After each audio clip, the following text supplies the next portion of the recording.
In this video for Positive Maths, we're looking at the 2014 sample paper. This is question 17 from paper 2.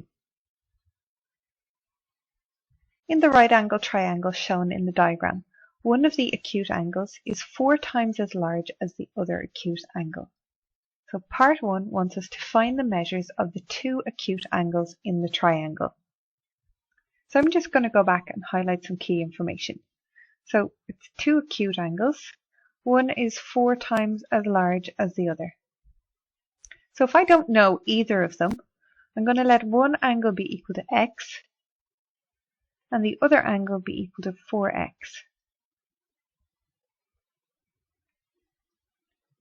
So in order to find the measure of these angles, I'm going to use the rule that tells me that all 3 angles in a triangle must always equal 180 degrees. So just as a rough sketch, the angle A plus the angle B plus the angle C will equal 180 degrees. So that's the rule. So in this case, we have x plus 4x plus 90 is equal to 180. And now we just solve for x. So we have 5x plus 90 equals 180.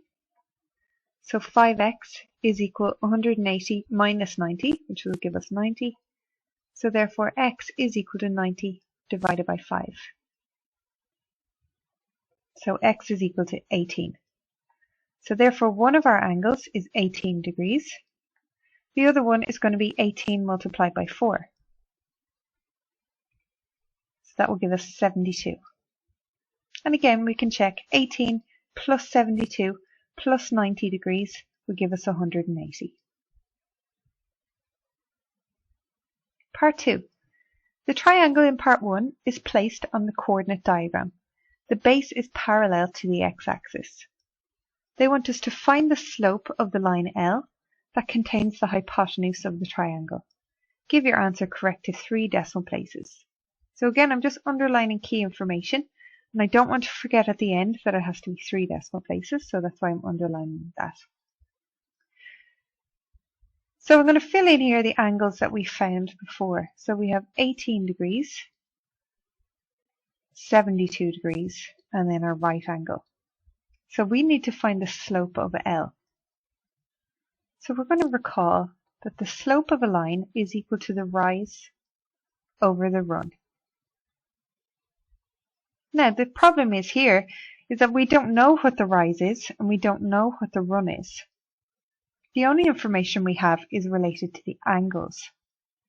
So if I look at my angle 18, the rise is the opposite side and the run is the adjacent side. So the tan of my angle is equal to opposite over adjacent, which is equal to the rise over the run. So therefore, the tan of the angle, so it's the angle at the bottom here, 18 degrees, is equal to the slope. So tan of 18 degrees is equal to 0.3249. So to 3 decimal places, that means our slope is equal to 0.325. So again, really useful information. We know to find the slope, we put the rise over the run.